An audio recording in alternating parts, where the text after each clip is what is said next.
I'm alive. I shouldn't be. He should not be alive. This is unfucking believable. From the heart of trucker America, my boy Reed Coverdale, host of The Naturalist Capitalist. This is what government does. It sucks. If you think you're going to win people over by stating commonplaces, you're just selling the other part. It is about dictating every transaction that you have for the rest of your life. Mr. Potato Head. Coverdale is the guy to be president of the United States. You intimidated me with your perfect 74 stat. That was the beginning of my problems. He died doing what he loved, chasing a minor. But I'll put a 50 cal attached to my Suburban. Libertarians need to get out of New York. The gulag is going to be in your house. This guy's a fucking murderer. He deserves to be in a dungeon. Gotta get him out of that truck at night and get him into the White House. Hello, everyone. Thank you for tuning in to another episode of The Naturalist Capitalist. If you were watching me or trying to watch me live on, what was that? That was Tuesday night. I'm sorry, but my hotel room just had awful Wi-Fi. And then I tried with my hotspot on my phone and didn't have good enough service. I was trying to stream with Dave Smith. That was the second time we've tried to do it. The first time he had a scheduling conflict. Second time, I just didn't have a good connection. So we have rescheduled for next Thursday. And I swear to God, this time it's going to work. I'm going to be somewhere with a decent connection and he's going to be available. So we will make that happen soon. If you're new to this podcast, please subscribe to the channel. If you're watching this on YouTube, you can also see it on Odyssey. You can listen to it on Spotify, Apple Podcasts. Links are in the description to follow me on those platforms. I learned not to put all my eggs in one basket when I lost Twitter about 6 months ago, lost 20,000 followers and hadn't really diversified. Now I'm on Instagram, Facebook, kind of all over the place. Then I'm on Gab, Getter, Float, all that secondary stuff that no one uses. Anyways, I've got a good guest tonight. He's sort of been on the show before. If you go watch, I think it's episode 164, you can listen to me talk to him, and then you can sort of listen to him try to answer some questions. But we had really shitty connection and no microphone. But he may be the unfit statesman, but he has he does not have unfit audio this time. So we're trying this again. Zach Brown, how you doing tonight, man? I'm so glad to finally be on your show with phallic. I think you're still really quiet, so I'm going to actually bring your. Here, I'll turn myself up. How am I coming in now? Go a little louder, actually. All right. Oh, yeah. How's that? Quieter. All right. See how you see we do it as we go along here. How's that? I think we're doing all right. If you guys, just let me know in the audience because it's kind of hard to tell on here. But anyway, I guess the audio is just it's just not going to work between us, man. Like it's just something the Cosmos do not want.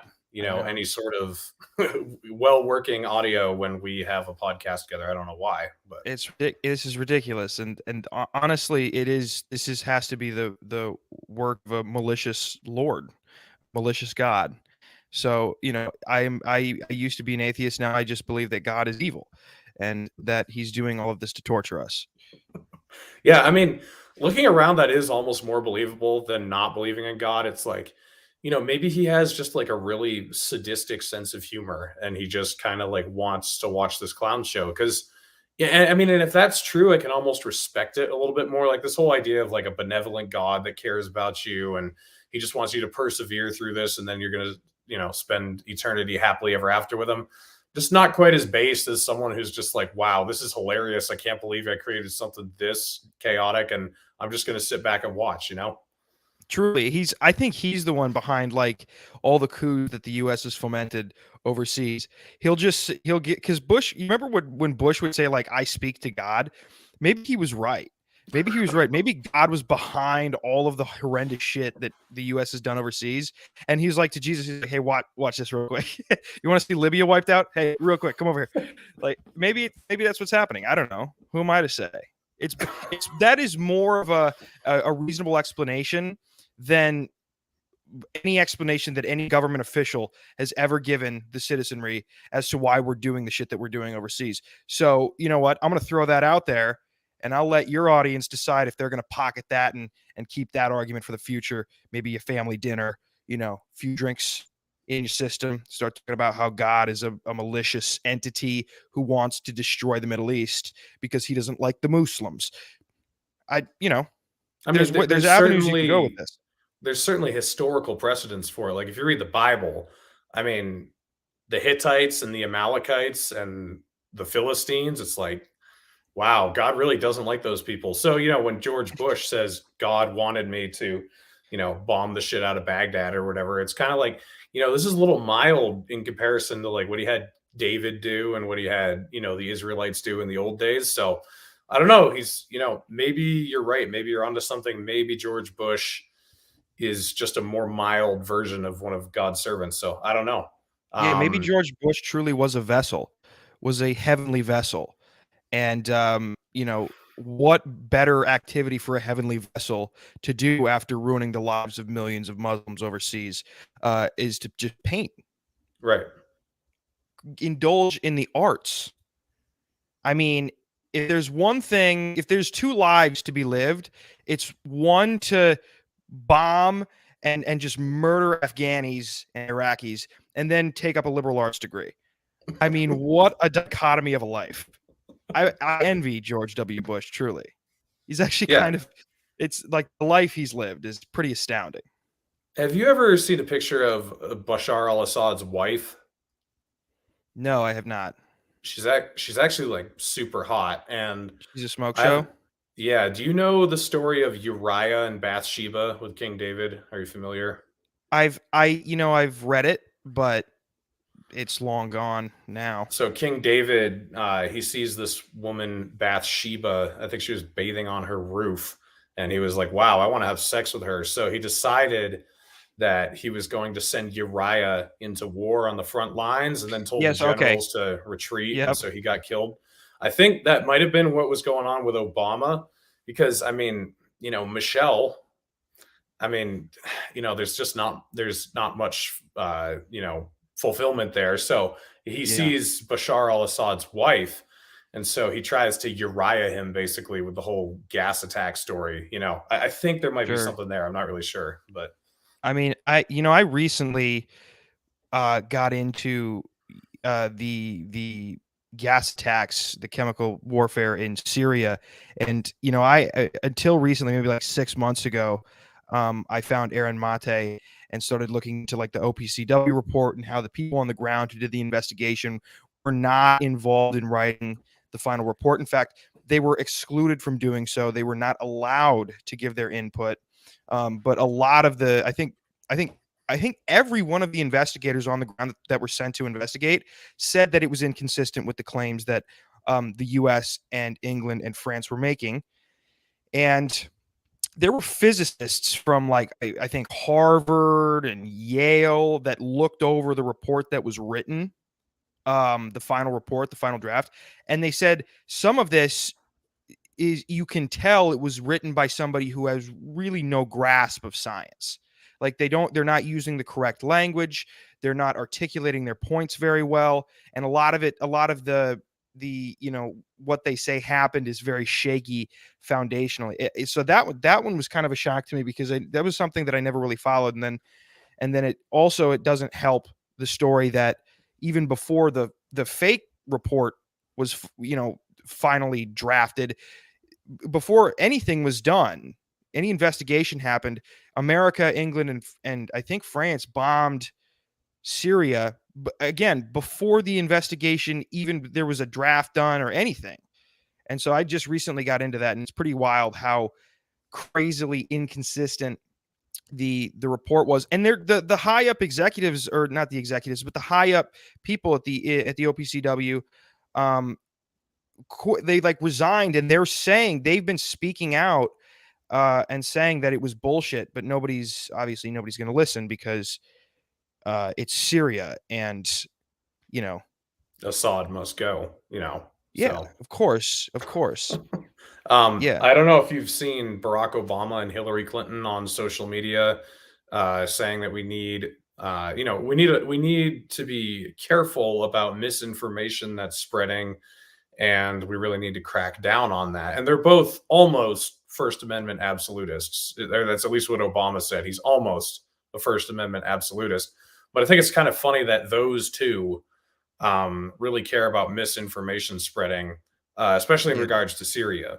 You ever looked in the mirror, guys? So I don't know. It's pretty astounding. He's narrating a new documentary for I think it was National Geographic. National Geographic's doing one of their nature documentaries, and it's being narrated by Barack Obama. And I was like, dude, please don't. It'd be actually really. I would have a lot of respect for Obama if they were doing a documentary on like historical artifacts in the Middle East. And if Obama did that, or any of our presidents narrated any historical documentary about the Middle East, I might go, you know what? At least you're being rude about it. At least you've now had a subtle nod, tipped your hat, you went, and then you're being a dick about it. But because then there's no virtue signaling there. Then he's just being an asshole. I'd rather have these presidents come out and just say, yeah, we did it. Suck my dick. What the fuck are you going to do about it? Than constantly be, this is a beautiful environment and we have to take care of it. The penguins. And it's like, I don't give it, dude. Who cares? Who cares? Didn't you bomb a wedding? Didn't you drone strike a wedding, you sick fuck? Yeah. Didn't you drone strike a wedding, you sick fuck? What are you doing talking about the penguins in the Arctic? Who gives a shit? Yeah. Your daughter is doing cocaine with Hunter Biden, which is actually gives you a little bit more credibility in my book. But you're really prioritizing things in a distorted way. Yeah, that was one of the few refreshing things about Trump. I don't know if you remember in 2019 when we betrayed the Kurds and just like moved some troops around in Syria and everyone was losing their shit. And he was leaving troops in Syria to protect the oil. And that's what he said on TV. He's like, we're leaving them to protect the oil.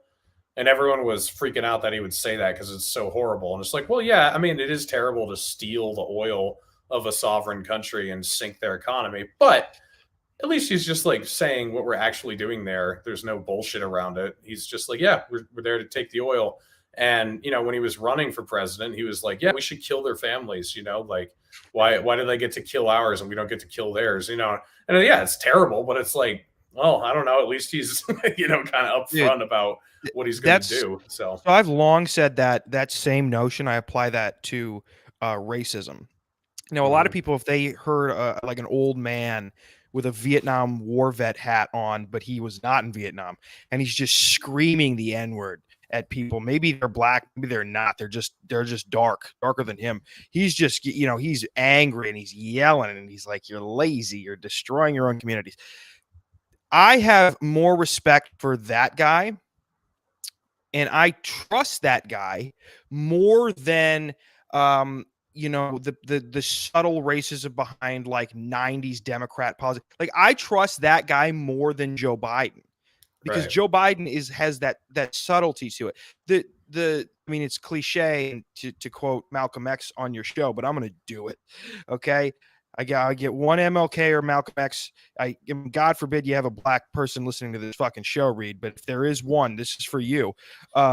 He said the biggest danger to the black community is the white liberal, because they dress up their either complete void of caring about the black community or active belligerent racism. They cloak it. They have a facade of being this, we care about you and we're going to do this for you. Yes, welfare and giving tax credits to single mothers is not going to incentivize the dismantling of the families.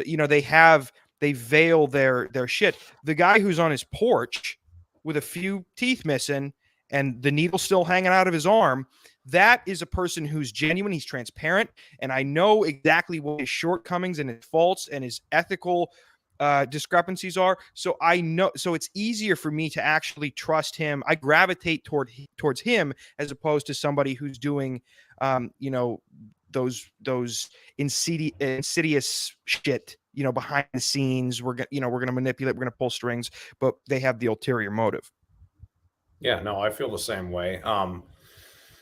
And that was the allure of Trump, like he was you like the biggest problem with him was that he seemed he was almost too dumb for his job. So you would think that he knew what was going on and he was telling you what was going on, but he really had no idea.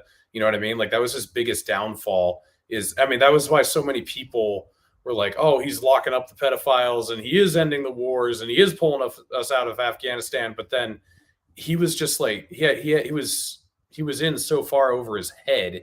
He just didn't even realize like what they were doing to him and what strings they were pulling. And he was just kind of going along with whatever they told him to do.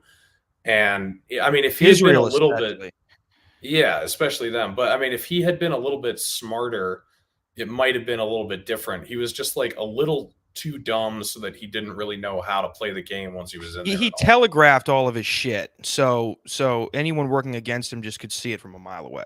It was easy to counterattack Trump. It's because there was positives and negatives to his bold forwardness. The boldness was like a refreshing thing, and there were things that behavior really helped him with, particularly with how he treated the media and like how he just would blatantly say, no, you're fucking lying. You're just lying. You're not getting it wrong. You're lying. And you're doing it on purpose because you have a motive. Right. And then there was the calling out of the intelligence community, which was good for the right. The right needed to hear that. Yep. It's about goddamn time the right started questioning the nefarious activities of the FBI.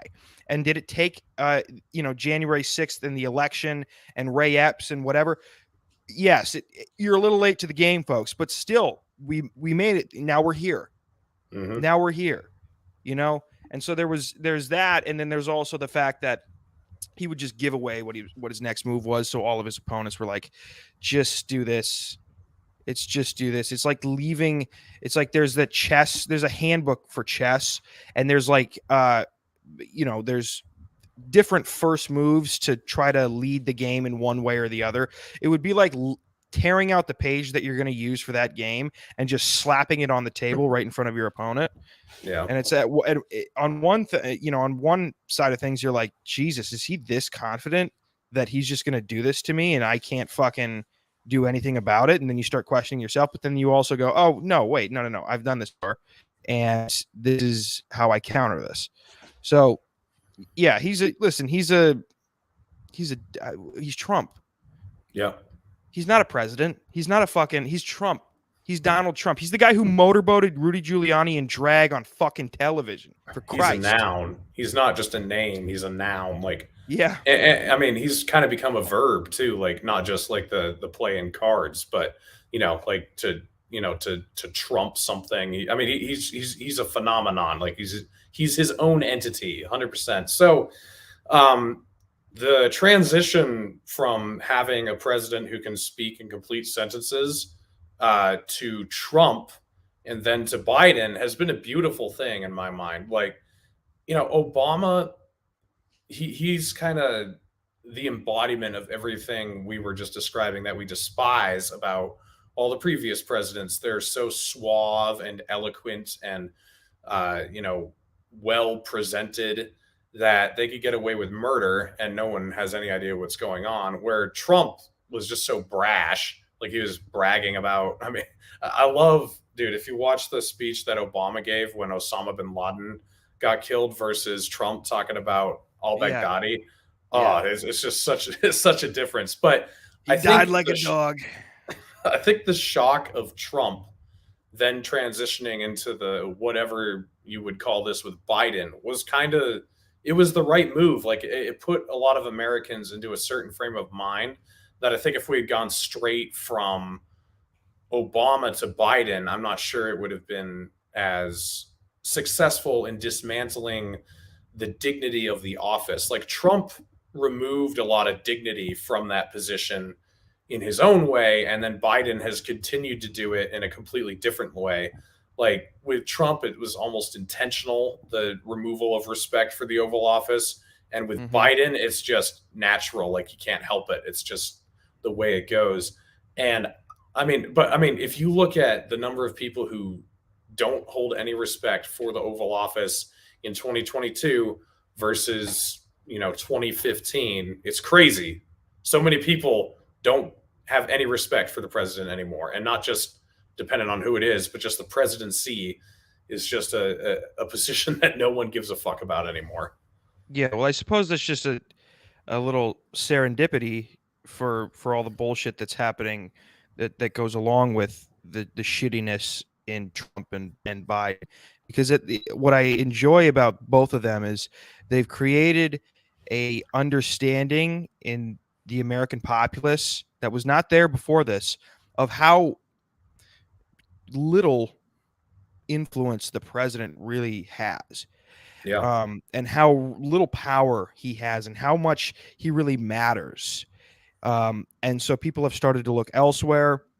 I think they've started to look, they, instead of blaming everything on the president, then now we go to Congress, now we go to the Fed, now we go to the CIA, go to the FBI, now we go to BlackRock and Vanguard. Yep. So people, I think it's the absolute embarrassment of the office for the past 2 years, for the past 2 terms, I should say, is opening people's minds to the fact that this is not a one, the problems that we are seeing is not one dimensional.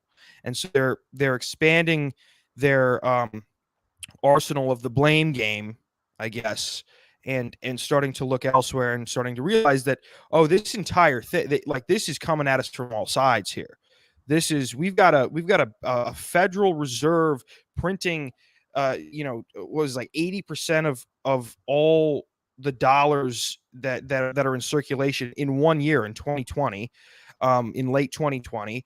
We have fucking, people are starting to go, oh yeah, it's weird that the CIA is funding the Azov battalion, that the State Department was pressuring Congress to actually take them off the list of being designated as a terrorist group before they gave the millions of dollars in aid to Ukraine in 2015.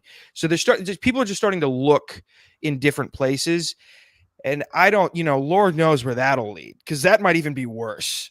Because a lot of these people, they didn't know any of this was coming. This is like this type of shock to where everybody gets, the exposure to everything all at once. That's how you get QAnon, right? A lot of the people who were really sheltered and thought that I'm just a bill. Yes. Like, they thought that that's how the fucking American system worked. Then they saw Epstein and they like looked into it a little bit. And then all of a sudden they just went boom.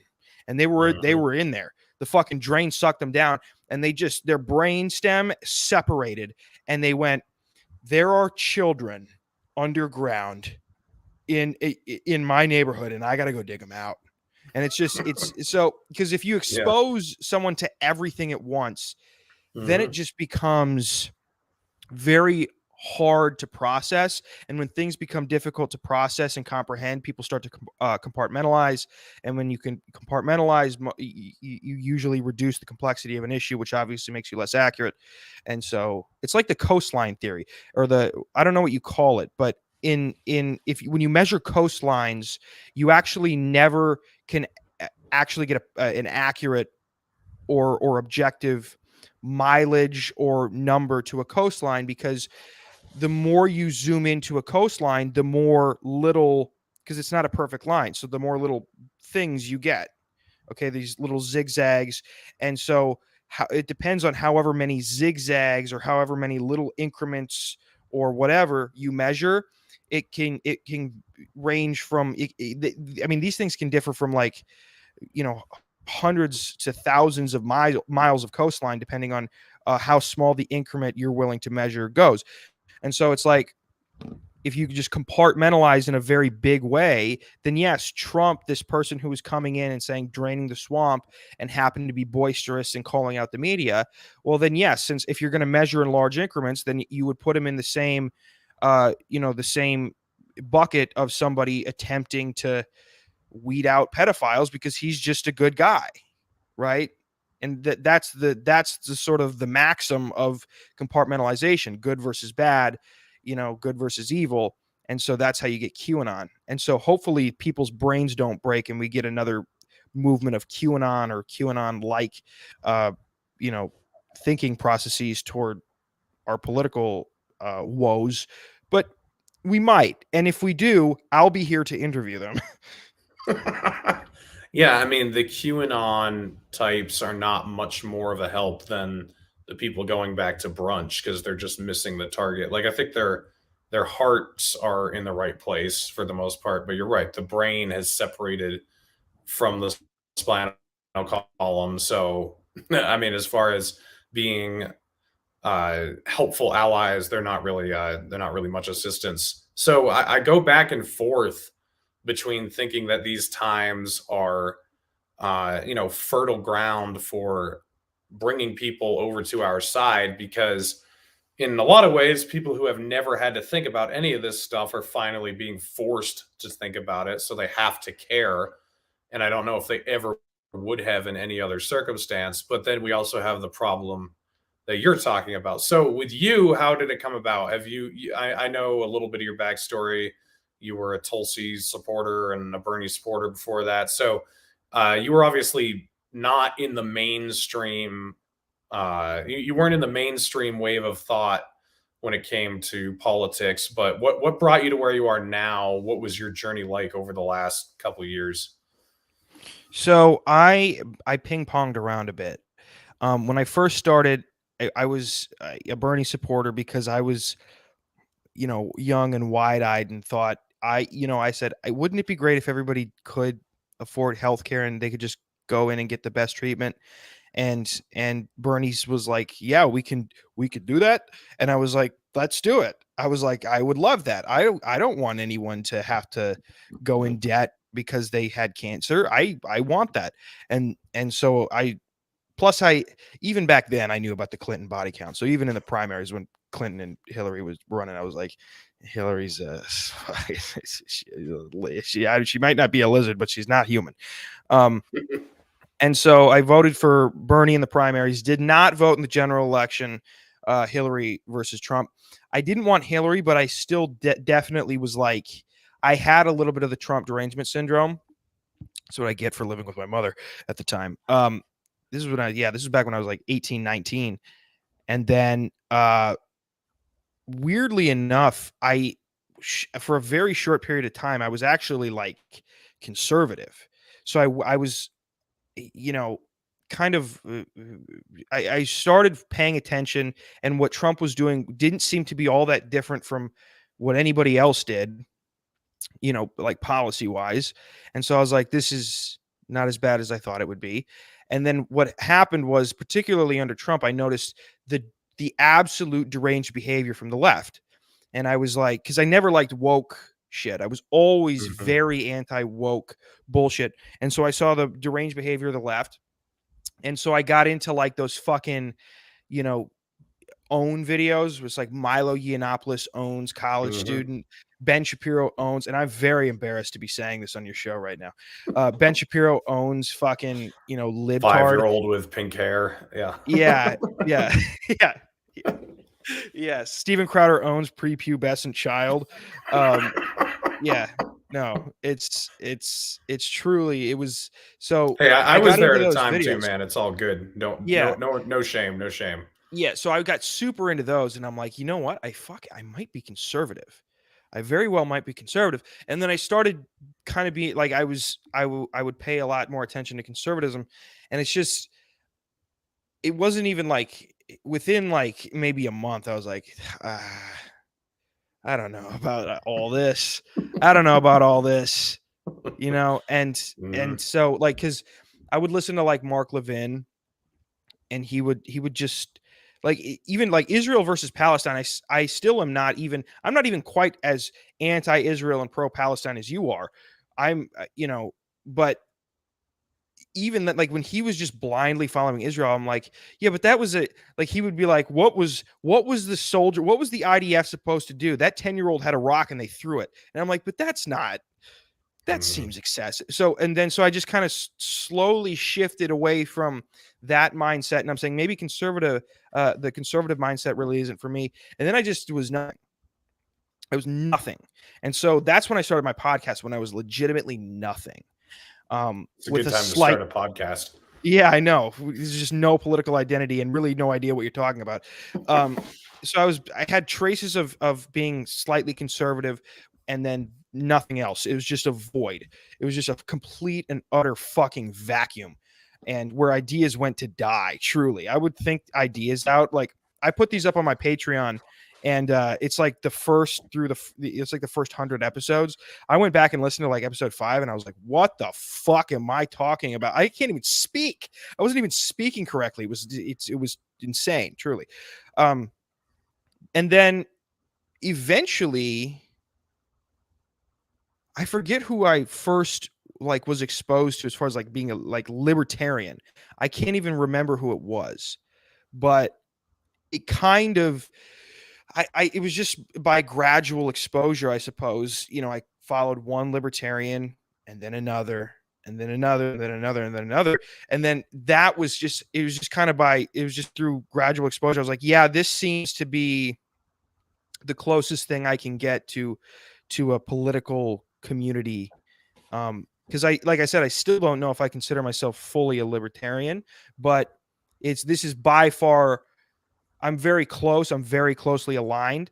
And this is the closest thing that I can say. These people tend to not only seemingly have the same political ideology as me, but they seem to just have an outlook on life, on culture, on human behavior, how to perceive, even like in real time, perceiving the mainstream media or conspiracies or woke bullshit or sense of humor. It just seemed to be that's the closest I could get to a community. And so I just kind of was like, let's go here now. And I started following a bunch of libertarians, started having them on my podcast. And then, like I said, I don't know if I'm technically a libertarian. I'm sure there would be people in the liberty movement who would say I'm not libertarian enough. Hey, same.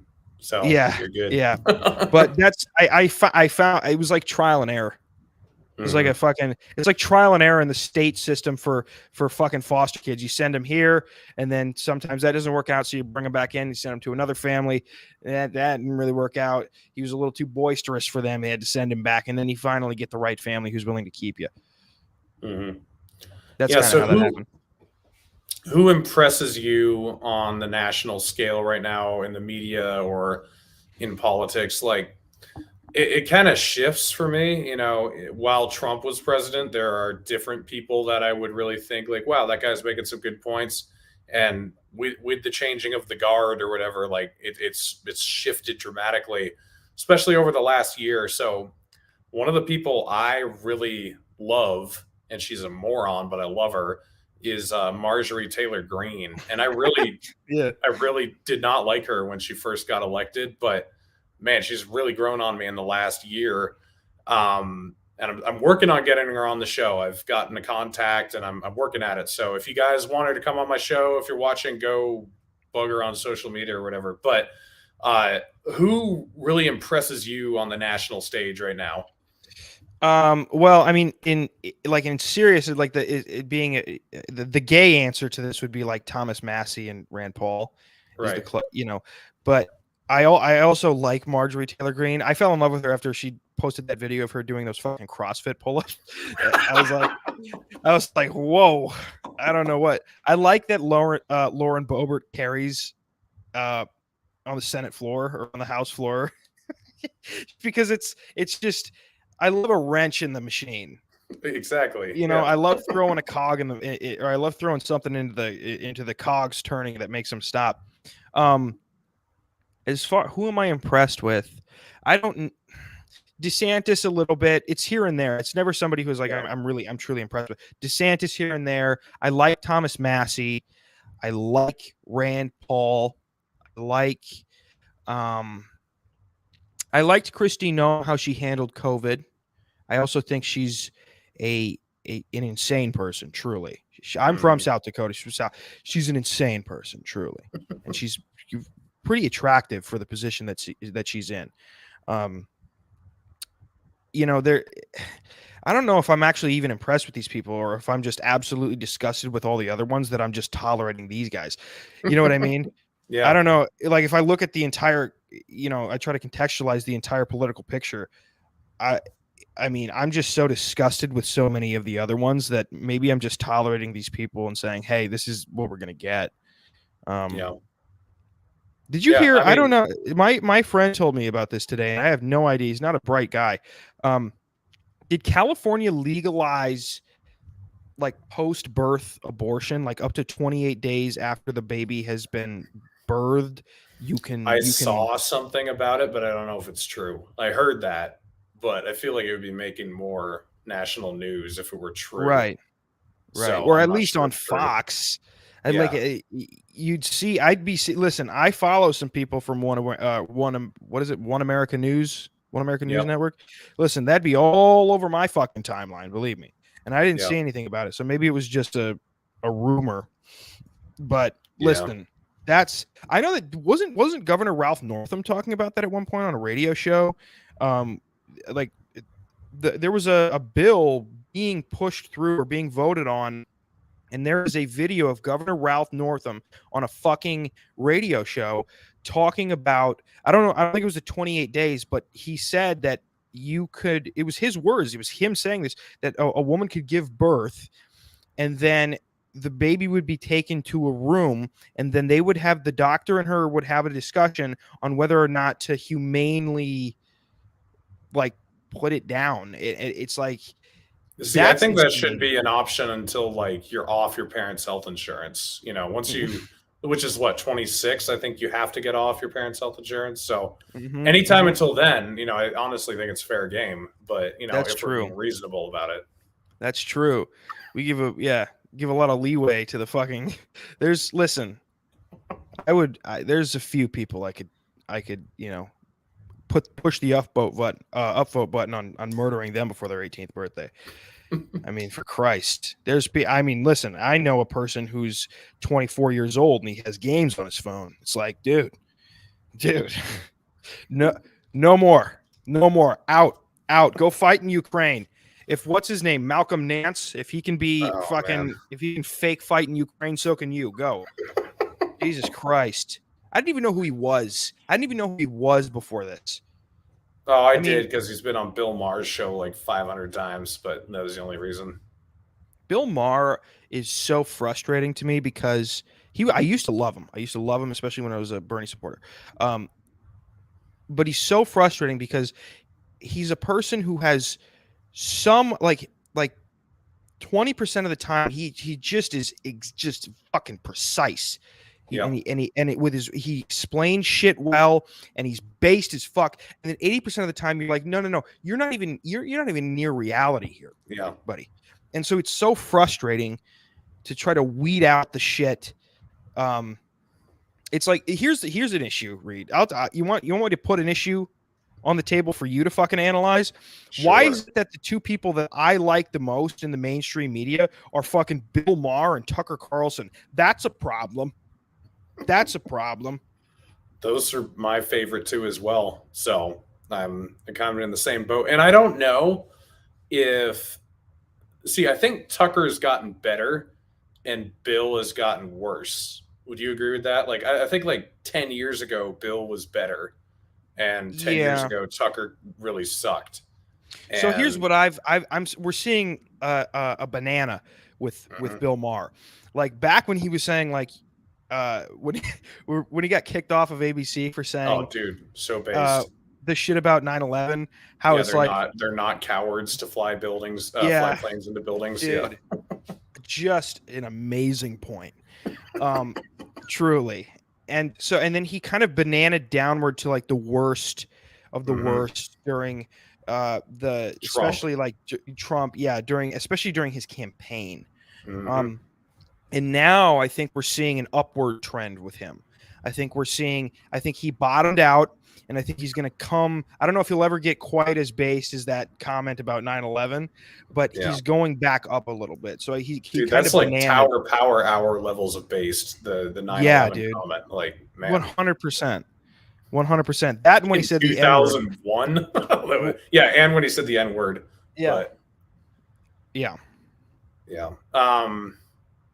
Yeah, and then Tucker Carlson, I think he's just steadily getting better. And I actually like that. I strongly disagree with him on a few issues because a lot of people want him to become like a full-fledged libertarian. And I'm like, no, because he won't resonate with the people the same way. Like, if he's an obvious right-winger, I think that's better because he'll influence right-wingers, and right-wingers will be like, oh, it's okay to not want to go to war with Russia. Oh, it's okay to not want to go to war in Syria. Oh, it's okay to not want to go to war in Iran. And I wish he'd get better on China. But other than that, like the social views and the immigration views and the trade views, it's like, I don't know. If he sucks on those, that's good. And then the same with Bill Maher. Like I mean, I agree with you. Like when he was like at his low point, it was bad. It was like, dude, you need help. Rough. This is ugly. But where he is now, or where he's getting back to, it's like, okay, I'm glad he's still an obvious liberal and still sucks on a lot of this stuff, because then he gives liberals the ability to be like, okay, I don't have to think that a dude on the girls' swim team is normal. I can be like, yeah, that's fucking retarded. Dude, that tucked in softball cock and that unitard that he was wearing. I mean, make an effort, dude.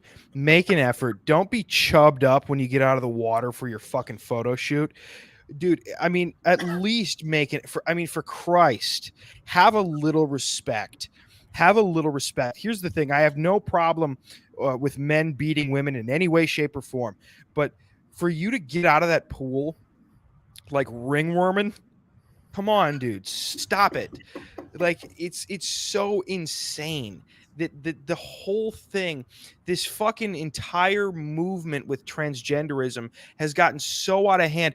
Do you remember back when like super conservative, traditional Christian patriots would say, if we let the gays get married, pedophiles are going to start raping me and everybody else around me?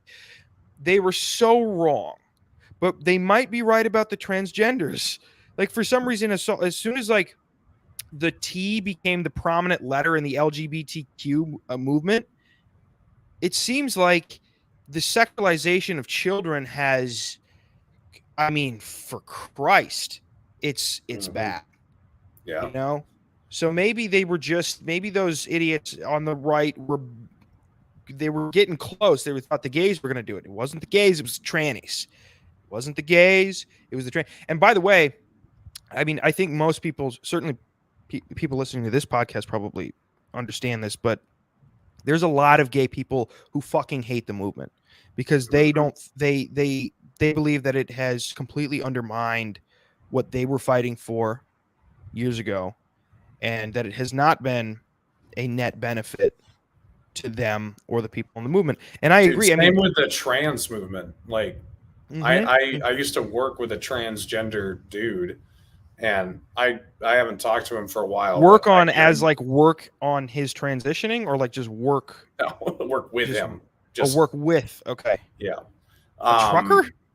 No, not a trucker. When I was doing power lines. But yeah, I guarantee you that he does not approve of the trans movement, whatever that means. I mean. And actually, Jose Gallison just did a great show with Buck Angel, trans female porn star. Yep. That's a interesting interview. I actually kind of want to reach out to Buck and have him on the show. But have him fuck me. Yeah, but it's. I'll do anything for ratings, Reed. So speaking of the transgender thing and the sexualization of children, there's been a big hullabaloo in Florida recently because DeSantis and the legislature passed a bill that doesn't allow sexually suggestive content, or I haven't read the bill, to be honest, so I'm just going off secondhand knowledge of what people have told me, but it is not a don't say gay bill. No, it's also sounds like it's not very effective. It's only like grades 1 through 3 or K through 3. And it's basically your teachers just can't teach you about sexuality kindergarten through 3rd grade. So that bill passed, and Disney had a real beef with it, and so they've been actively opposing DeSantis. So DeSantis, a couple of weeks ago, he said, like, you better knock it off or I'm going to remove your tax privileges. So for those who don't know, Disney owns a large swath of land. It's a town, basically. It's a jurisdiction. Yeah. It's a self-governing deal. They have their own police force. Which is also kind of based. Yeah. So they have, they don't pay taxes to Florida. They're not under any Florida regulations. They're basically their own state within Florida. So they were actively opposing DeSantis, and then DeSantis was like, all right, fuck you. We're stripping that away from you. So that has now passed the House and Senate, I think, in Florida, and it's just waiting to be signed. I don't think it's been signed yet. But at the beginning of June, Disney is going to lose that privilege. So I'm kind of split on this. Like, I try to, I don't necessarily always agree with something that I enjoy watching. Or another way I could put it is I can think something is kind of based that somebody does, even if I don't technically agree with it in principle. So, for example, when Putin invaded Ukraine, I was kind of like, damn, all right, you have to admit that's kind of based. Like, totally against war, totally against people being killed or whatever. But you got to, like, sort of respect the move. It's like, wow, he actually did that. Like, that's pretty ballsy, Yeah. And I kind of feel like that with DeSantis, with this whole Disney thing. Like, my libertarian tendencies are like, I like the fact that Disney is autonomous from the state of Florida, but there also is a lot of corporatism involved. They get funding from the federal government, and they're also, embedded coming in in CIA kids' assholes with a lot of that too. So there's a lot. It's not like this is a cut and dry situation, but regardless of like what I actually think about the, whether or not I'd vote yes on this bill or whatever, I do enjoy seeing the tension between a governor and a huge company and a state. And I feel like it hasn't been that way enough. Like, usually the state and business are always in line with each other. And then this is a rare moment where there's some opposition, and I can appreciate that. But I just want your thoughts. Like, are you on Mickey Mouse's side here, or DeSantis, or are you kind of just enjoying the chaos? What does Zach Brown think? Yeah, so I agree with you that it's tough to really put all of your support behind something that is involving government stepping in and manipulating private corporations, culture, education. I hate the fact that government has any say in any type of cultural decisions, education, anything like that. Anything, quote unquote, free market. I hate it. It drives me insane. So that aspect of it is it makes me, it makes my butthole clench a little bit. But on the other side, inside that asshole, if you go up, in and up, you can get a prostate orgasm. Okay. And so I'm having a little bit of a prostate, or even at first, it's like, I was like, I don't know if I like anything in there. Yeah, that's okay. So it's like, yeah. So I would like to see if this will lead to what I think it will lead to. I think it will be a beneficial thing. The way they went about doing it, I don't like. The thing, like, particularly with like trans shit in schools. It's like, how can you actually be against not teaching K through 3 about sexual identity? Like, I do want to be clear with the education half of this.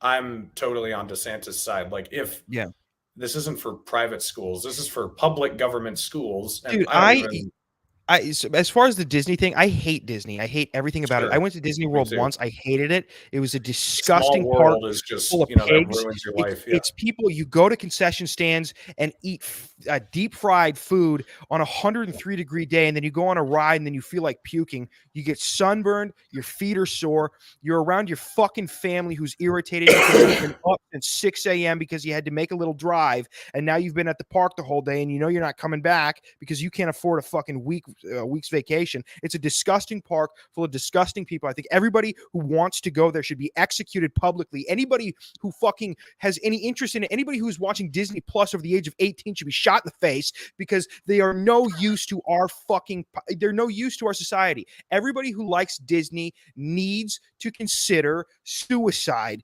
That is the truth. Okay. Now, also, they ruined Star Wars. Just throwing that out there. I don't like Star Wars. I don't like Star Wars just because I never got into it. I don't despise Star Wars as much as I despise Disney. Disney is for fucking, I had a little bit of an interaction with a Down syndrome boy today. He's a full grown man. He's about 5'6", very thick man. Those Down syndrome, they're thick, they're built. And, he saw, he had a little sticker on his shirt, and the sticker was of Mickey Mouse. That's the level of intellect that you need to have to be interested in Disney. Okay. So that means one of two things are happening. If you're interested in Disney, you're either retarded or you want to fuck children. There's no in between in my mind. So as far as Disney, I hope Disney collapses. And I hope there's a horrible thing. I hope Putin invades us and he hits Disney World first. That's truly what I hope. And and like I said, as far as the tranny shit with the sexualization of children, and this this Disney CEO coming out and saying like, oh, I have 3 transgender children. And it's like, well, whatever you're doing, stop then. Stop it. Okay. I don't know what you're doing. Stop feeding them. Get them on whole wheat. Stop with the Ezekiel shit. No more. Stop putting your bagels in the freezer, you dumb fuck. Because something you're doing is making those kids fucked up. You should not have 3 transgender children. The stats just don't line up there. You're doing something. You're doing something. Okay. And if again, this thing of the sexualization of children is truly disgusting. And like I said before, this movement is a net negative to trans kids in particular, because a lot of people, God forbid you call transgenderism a mental problem or a psychological issue, even though it's in the DSM-5. But let's just pretend that transgenderism, gender dysphoria, is not a thing. And it's truly, if you believe that you're a woman, you are correct, and you were just born in the wrong body. It was some mutation, some weird thing happened in utero, and you were just born in the wrong body, and you are absolutely right that you are the gender that you feel. Let's just pretend that. There's no issue there. What's going to come along with that socially? Certainly some anxiety, certainly some depression. You're going to feel awkward in social gatherings because you don't feel like you're normal. You don't feel like you fit in. If you don't feel normal or feel like you're going to fit in, you're going to feel anxious. You're going to feel depressed. You might feel paranoid that people are judging you or talking about you behind your back. So instead of this LGBTQ plus movement pushing for these children or adults to seek psychological guidance or psychological advice, their first and only solution to their problem is transition. Transition. Knowing that the suicide rate pre and post-op is the exact same.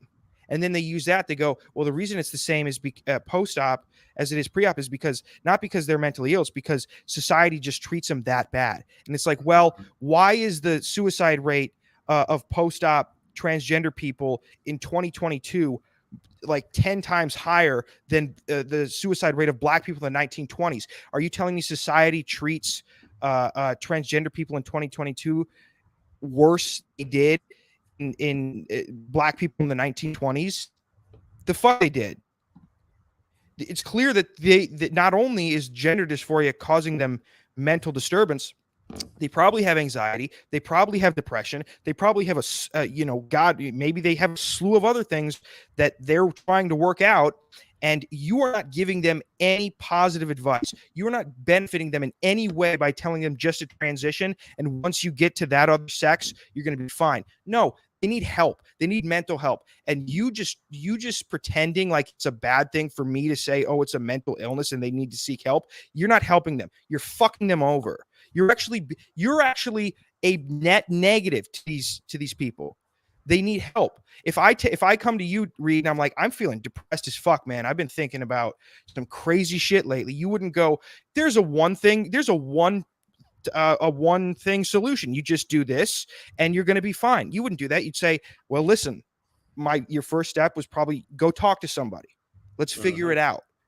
And nobody gets offended if I tell a depressed person that they may have a mental illness and they need to go and get it checked out. Nobody gives a shit if somebody says that they're mentally ill because they have anxiety or depression. In fact, we fetishize anxiety and depression. There are people walking around saying I'm anxious and I'm depressed, and it's like, no, you aren't.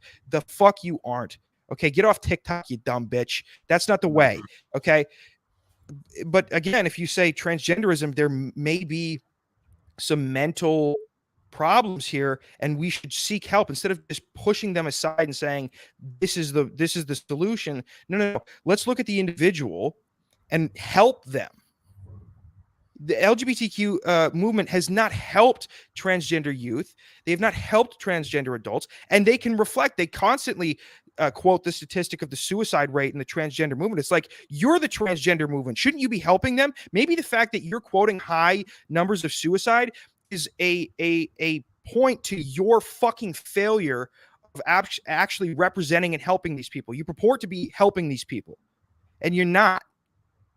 I mean, tell me how the depression or anxiety or suicide rate in transgender people in the transgender population, how is it looking pre and post modern LGBTQ plus movement? Because the numbers are the same. So it's clear that the movement isn't helping. So let's try something else. Yeah, no, I mean, I'm sweating after that. I took so much intellectual power that that's all I can give now. That's that's the smartest ever rant you're gonna get out of me. Now we got to talk about reptilians. All right. Well, actually, I got a brain dead subject. So, CNN Plus, I don't even know what it is really. It's so I made a tweet today. Is CNN Plus the new ISIS K? Because ISIS K was just like, it came out of nowhere. They were just like, ISIS K attacked our troops on the way out of Afghanistan. And wouldn't it be great if on CNN Plus it's actually just Middle Eastern men sawing the heads off of white guys kneeling down? They're just on the back. They're like a gold blade. Yeah, I mean, maybe they're the same thing. You know, ISIS K is literally CNN Plus. So I don't know, but they probably have the same moral compass. Truly, they probably do. But do you know what CNN Plus is, or did you have any idea before today? Because I certainly didn't. Yeah, so I know. Fuck, we talked about the guy's name. What's the guy's name? The Jowls guy? Chris Wallace, yeah. Chris Wallace. So he moved over to CNN Plus. I think it's their streaming service. Mm-hmm. It's their counter to the internet fucking their ratings. And it tanked, by the way. I read an article or I saw something on Twitter where the CNN Plus, it's not been out that long, but the ratings are dog shit. Bad, worse than CNN on fucking cable. Like, it's really, really bad. I mean, I don't know what they're trying to do. My father, when I was a young boy, and don't ask me why he did this, but when he would make me watch beheading videos of cartels beheading people. I was like 12. I don't know why he was doing this. It was really bizarre. Truly. Like, he would make me watch it and then he'd go, see, drugs. And I'm like, that's drugs? Like, what do you, I just want to point out, you just went on a rant about like parenting advice for people. And then you're telling me your dad showed you beheading videos when you were 12. That's kind of like concerning, but dude, honestly, I'd probably be more okay with if you were transgender. No, yeah, I'd probably be more okay with the transgender, like talking about you were kayaking with your lover and then you started fingering his asshole over the weekend, telling your students that, then showing them a fucking cartel beheading video. So yeah, your dad telling you, yeah, son, you might want to cut your dick off is better than like, hey, kid, let's go. Your dinner's done. Let's go watch your beheading video before you go to bed. Yeah, it was. He would watch. My dad would watch beheading videos. He had these like VCR tapes of football highlights that he recorded, and then he'd put them in and we'd rewatch them over and over again. And then he also Passion of the Christ. And then remember the scene in Passion of the Christ when he was dragging cross up the hill, he was just bloodied up. And every time there was the point where he would pause it on when you could see his face and he had the crown of thorns and he was just bloody all over. And then my dad would go, "He did that for you." And I was like, God, I just felt like I'd get nervous. I'd start to get a little nervous. And I was like, oh my God, I don't know where I was going with this. I forget where I was going. It was CNN Plus, Chris Wallace. Oh, yeah. So we started talking about beheading videos somehow. Yeah, well, listen, the point was all of that. You could bring all of that. You could put that on Netflix and it'll get better ratings than CNN. CNN's done, man. There's nothing left there. There's nothing left there. Listen, Don Lemon, isn't he still being sued for like rubbing his balls with 2 fingers and then putting his fingers under somebody's nose and making him smell his balls or something? Like, isn't that a thing? I don't know. It could be. You don't follow black people on television? Not Don Lemon. Oh, he's truly like I don't know he might be the worst on there. Now Stelter's the worst. Stelter's the most unbearable. Yeah. God, dude, that fucking D battery. That fucking Jesus Christ, dude. He is built like a goddamn, I mean, he is good D battery. A D battery, dude. Fucking he looks like he fucking looks like he puts car batteries in a blender and drinks it for breakfast. Like he is something else, man. That guy is I mean, the fact that he is so passive aggressive, and it's I could see him going on grabbing an AR-15, grabbing an AK-4, grabbing an Uzi and just shooting that office up. Something gets unearthed about him, and how he was saying, anti-gay slurs in 1999. That gets unearthed. He gets fired. He shows up to the office with an Uzi. Like he has that type of energy. He has the giggly energy, the nurse giggly energy, and it's like, ugh. Those guys make me nervous. I actually get nervous. I'm a big reciprocator of energy, I've noticed about myself. And if there's a nervous energy person in the room, I'll get it. I'll get the nervous energy. But I manifest the nervous energy differently. They'll giggle if they're uncomfortable, and I'll lash out. So if somebody challenges Brian Stelter and he feels like he's backed into a corner, he'll just giggle. And if I feel like I've been intellectually bested, I'll go, "You fucking faggot. You don't know what the fuck you're talking about." And so it's your inner Stepan Bandera comes out if someone dude, a little step bandy. That fucker. I mean, I truly cannot believe that they've been throwing that name around in the mainstream media, not providing any context as to who he was, and saying if they did, it would change the narrative quite a bit. So I mean, I just can't believe how easily they've been getting away with this. Basically painting the Azov battalion and the entire Ukrainian military at this point as this benevolent force that's only here to defend the country and had nothing to do with inciting the war itself, particularly escalating the conflict in the Donbass. I mean, I just cannot believe how easily Zelensky is trying to out Israel because I think we give Israel $4 billion a year in aid.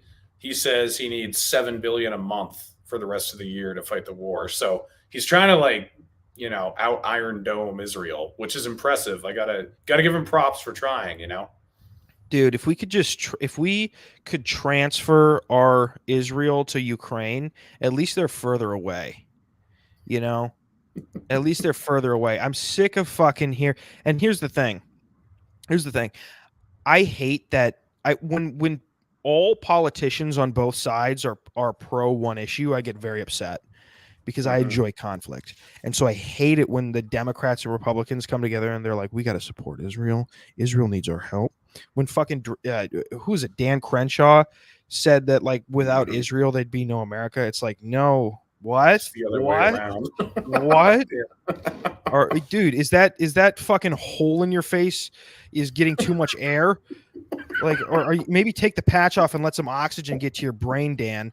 Relax, dude. What the fuck are you talking about? You need to take a breath. You need to take a breather. You need to get out of politics and just ride an ATV around a ranch somewhere, dude. Because what are you talking about? What in the absolute motherfuck historical context, political context, data do you have to back that statement up in any way, shape, or form, whether it has to do with the military, the economy, anything?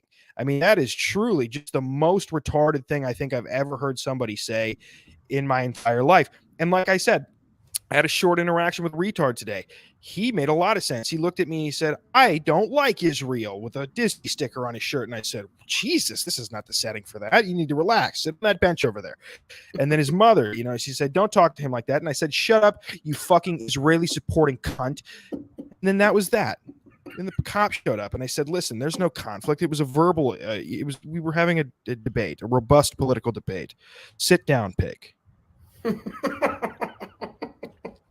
That's how that happened. And then also, the retard echoed my sentiment and he said, "Yeah, sit down, pig." And then the cop went, "Shut up, retard." And I was like, "I like both of you now. I can't stop." I mean, it's fucking. Yeah. This is what happens in Jersey when it gets a little hot outside. People get a little rowdy. People get angry. It's getting warm here in New Jersey. I know that every time this is how I know it's summer. It's when the first time I feel a bead of sweat that's originated from my asshole trickle down and hit my balls. That's how I know summer has started. And I get more irritable in the summer too. And that's why I could never, there's a bunch of reasons why I could never live in Israel, but that place is hot. It's a desert and it's truly disgusting. Desert dwellers disgust me. Let me tell you something. Arizona, New Mexico, Utah. Fuck it. Yeah. Sorry. God, dude. The fucking salt flats. Ugh. Oh, it's a beautiful natural. Shut up. I don't know. I have no interest. California, that whole place, it just disgusts me. I need cold weather. My ancestors hailed from cold weather areas, and my wardrobe. I have a better wardrobe for cold weather, and I don't have the body for summer, truly. And even like I've been in shape, Reed. I get in shape, but even when I'm in shape, I still look like I'm out of shape. It's truly like I hate it. I don't have that black thing where I can eat flaming hot Cheetos and drink grape soda and still maintain 3% body fat. I don't have that. I fucking have a slice of pizza and I look like I have a tumor. It's a problem. And that is the reason why I will be supporting Ron DeSantis and Tulsi Gabbard in 2024. Man, that would be a crazy ticket. Like, I got to admit, I would enjoy watching that. And there's some movement for that already. It already exists. I don't know if you've seen it, but people want that to happen, and they would win for sure, no doubt. Yeah, I mean, is Trump not running? I don't know. I actually like Trump more than DeSantis because he's such a train wreck.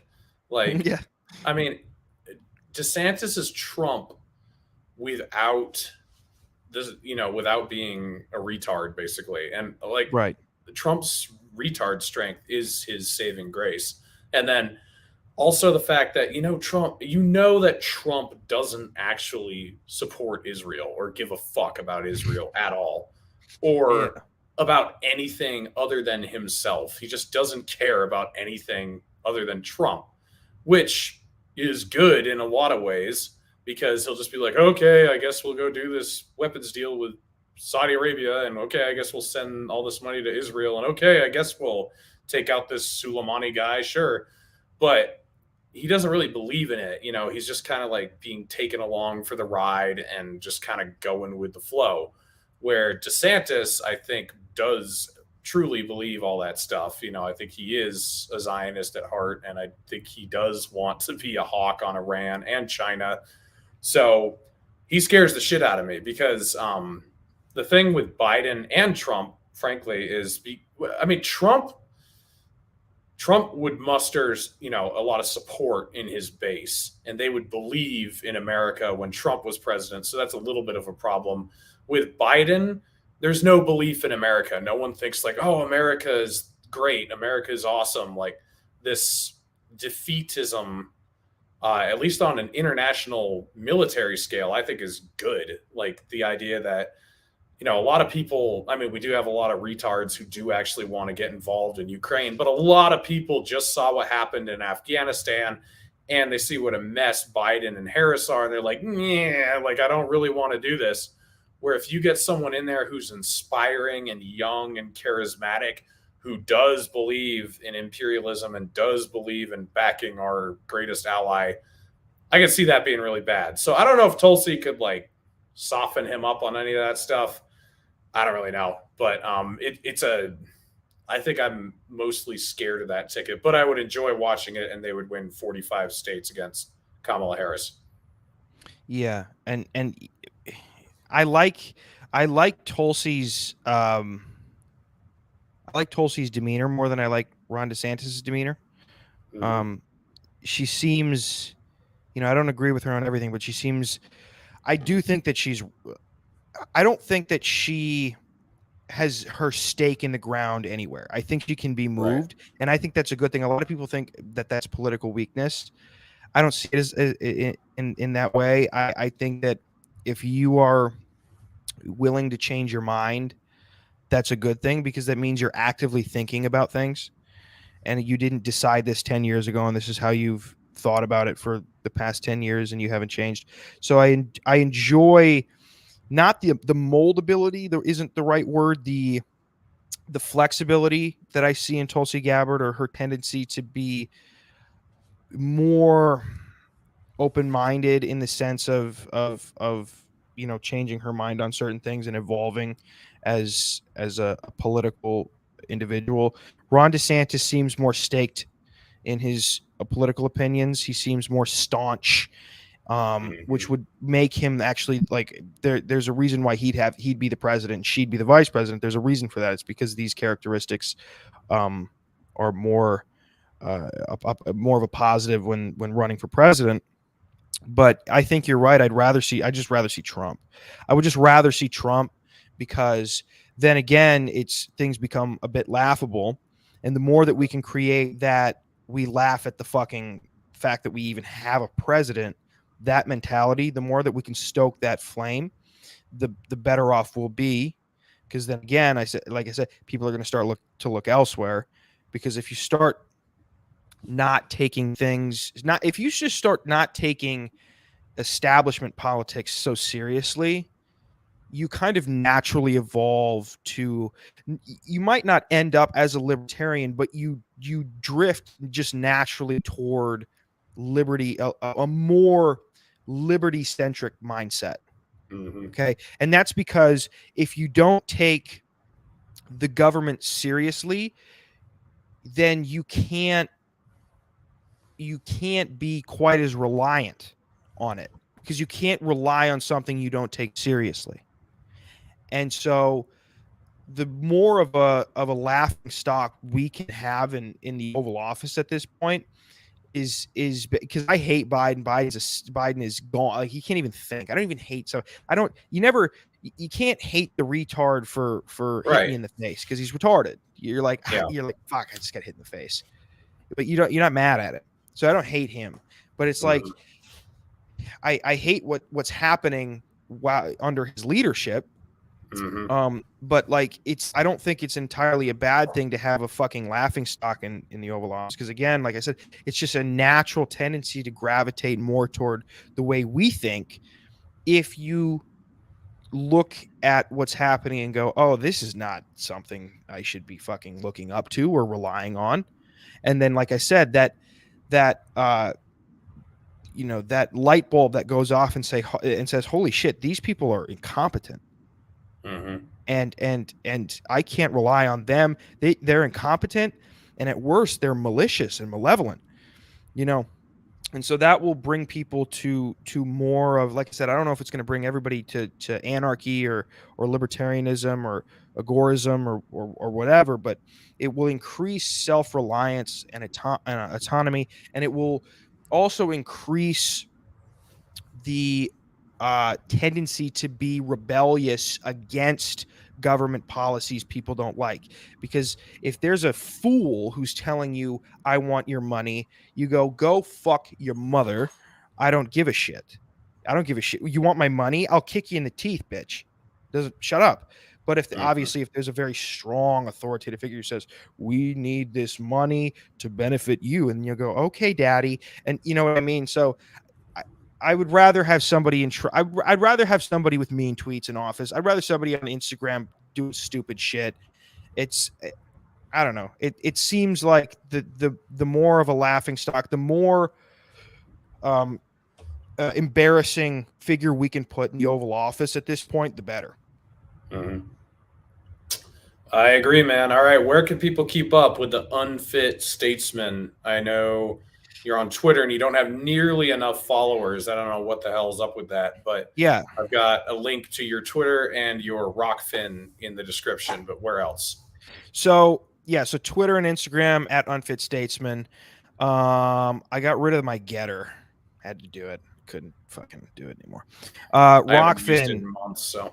Yeah, Rockfin, at Unfit Statesman. Just got an Odyssey. Whoa. Yeah. I'm making. So what's the story with YouTube anyway? Just too unfiltered to try it, or? Yeah, I mean, I was never gonna. I had no shot of monetizing it ever, and people seem to like the audio only anyway, especially with my solo episodes. So I was like, fuck it. There's one up, and it was my I'm thing. Subscribed if it matters at all. So yes, it does. And I very much appreciate, and I appreciate you, Reed, by the way, because you have actually helped me a lot. You always support me and put my stuff out and retweet my shit. And I very much appreciate that. And I thank you for having me on the show. You've been a great help. But yeah, no YouTube, unless you want to see me talk to a flat earther and there's like hundreds of horrendous comments about me in the fucking, in the comments. Rockfin Odyssey at Unfit Statesman. I've got like 2 followers. Let's get that up. Okay. Let's get that up. It's a shame that I have the same amount of testicles as I do followers. Okay. That's a problem. So would you rather bring your testicle number up or your follower number up first? That's not something I'm willing to answer. Okay, I've not prepared for that. Listen, I have to read more theory before I come up with an objective answer to that, because that's what every libertarian, they got to read more theory, because that's going to help the movement. And then that's what the libertarian movement is lacking, isn't it? Theory, for sure. If there's anything that's lacking, it's theory. Yeah. Theory, and we just have way too many social skills. We're just way too out there networking all the time. And then there's Apple Podcasts, Spotify, Patreon at Unfit Statesman. Good stuff going up there. And I'm going to have you on this show, but it's called Are You Out of Your Fucking Skull? It's a brand new show. It's Patreon exclusive. It's called Are You Out of Your Fucking Skull? And we bring up it's me and my producer Sean. We bring up videos from the internet, Twitter, Instagram, and sometimes it's just a crackhead, fucking an exhaust pipe. Other times it's a politician saying crazy shit, and we just watch the video, we react, and we just be brutally honest about what we observe. And I just recorded the second episode of that, and that's going to go up on the Patreon. So Patreon www.patreon.com/unfitstatesman. And that is it. All right, guys. Well, yeah, go check out his stuff. He's funny. You won't ever not laugh listening to an episode. And let's see. I am hoping to be streaming tomorrow, but possibly not. The 4 Horsemen will be on Liberty Lockdown on Sunday night. So Ryan Dawson, Eric Jackman, and I are going on Clint Russell's show. I think it's at 9 p.m. Eastern Standard Time. So go check that out. And then, like I said, Dave Smith is coming on the show next Thursday, and we're going to make it work this time. No excuses. But go follow Zach. Well, thank you. And like I said, I appreciate everything that you've done, as far as attempting to get my shit out there. Also, tell Ryan the best way to communicate is not through Skype. It's not through the Skype chat. It's when you've been banned from literally everything else that exists. It's kind of tough. So he doesn't have like WhatsApp. or whatever. Dude, How I did he doubt get it. banned from WhatsApp? Was he sending nude he's been pictures of banned children? from- What the fuck was going He's on? been banned from Coinbase.